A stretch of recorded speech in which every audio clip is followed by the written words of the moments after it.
Hello everyone, in this quick tutorial, I'm going to show you how to find your Windows 11 product key. So first of all, you just need to go to search bar and search for run here. Then open the run option. Then you need to type here regedit, regedit. Click OK. Click yes. After opening the regedit, you just need to expand that HK local machine option. Click on this arrow button.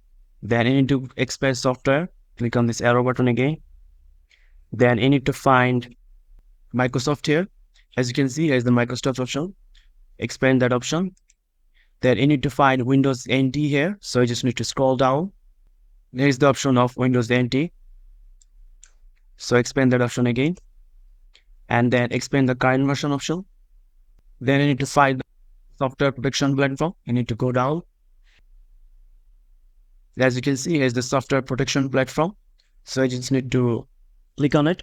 So after clicking on the option, you'll find the option called backup product key, which is your Windows product key.